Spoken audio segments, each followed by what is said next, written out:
Ayan, magandang araw po sa ating lahat, mga idol at mga kababayan. Patuloy po nating pag-uusapan itong patungkol sa barangay at sangguniang kabataan eleksyon.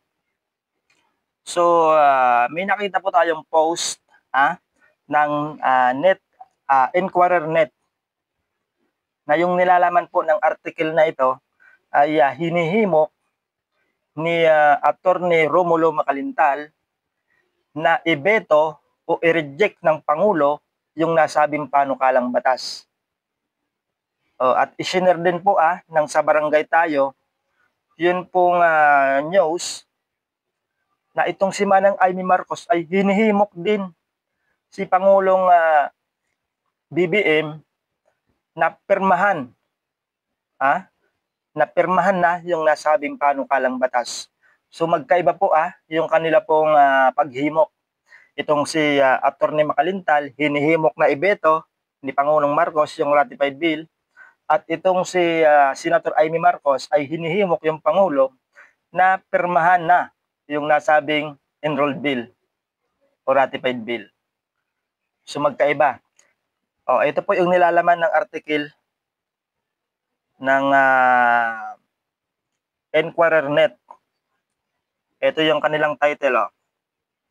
Marcos urged to veto bill postponing 2025 BSKE barangay at sangguniang kabataan election.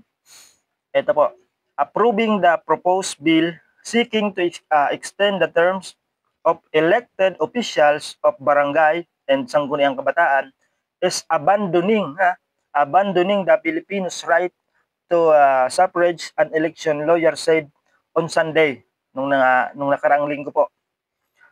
Ang sabi po dito ni Atty. Macalintal ay inaabandona yung karapatan ng mga Pilipino na pumili ng kanila pong mga leader sa kanila pong mga barangay. This is the statement of Attorney Romulo Macalintal as he urged President Ferdinand Marcos a new veto to the ratified bill from the Congress which aims to extend the current 3-year term of elected barangay official to 4 years. If passed into law, the barangay at sangguniang kabataan elections originally scheduled on December 1, 2025 will be moved to the first Monday of November 2026. Ibig sabihin, pagka naging ganap na batas daw po yung nasabing panukalang batas, yung original na naka-schedule ngayong December 1, 2025 ay mamumove sa first Monday of November 2026. For the President Marcos to approve this bill or allow it lapse into law would be tantamount the abandoning the sacred right of suffrage of the Filipino electorate.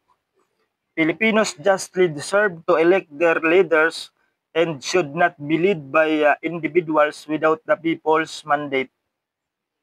Macalintal noted that November 2, 2026 is a day when many Filipinos honor the lives of their departed loved ones.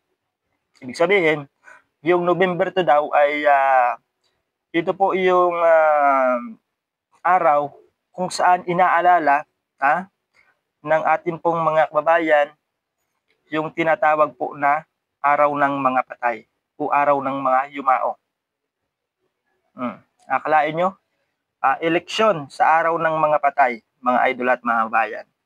Kaya ito yung isa sa mga dahilan kung bakit pinabebeto ni Attorney Macalintal sa ating Pangulo yung nasabing panukalang batas na mag-i-schedule nga po doon sa from December 1, 2025 ay magiging November 2. Araw ng mga yumao, November 2, mga idol at mga babayan. The lawyer also said that the legal team of Marcos does not need to reminded of the Supreme Court 2022's ruling in Macalintal versus Comelec. The court held that any postponement of barangay elections or any election for that matter must be supported by a valid government interest to ensure free and meaningful exercise of the right to vote, requiring the holding of genuine periodic elections. Ito pa, Makalintal added that the reconciled bill that Congress wants Marcos to sign lacks any valid reason or government interest to support its passage, making it another bill that postponement an election in a manner that is unduly arbitrary or oppressive of the electorate's right of suffrage as echoed by the court in the Makalintal case. Makalintal said that the bill suffers from the same constitutional and legal flaws as the Republic Act number 11935, which declared the law postponing the 2022 barangay at Sangguniang Kabataan election as unconstitutional. The Supreme Court found out that there was no legitimate government interest or objective to support the legislative measures. Yung ginawa daw na postponement, yung pag-postpone daw noong 2022 ay idineklara ng Supreme Court bilang unconstitutional o labag po sa saligang batas, mga idol at mga bayan. Makalintal then urged Marcos to heed the ruling of the High Tribunal on the case of Makalintal versus Comelec in line with the postponement of barangay at Sangguniang Kabataan election.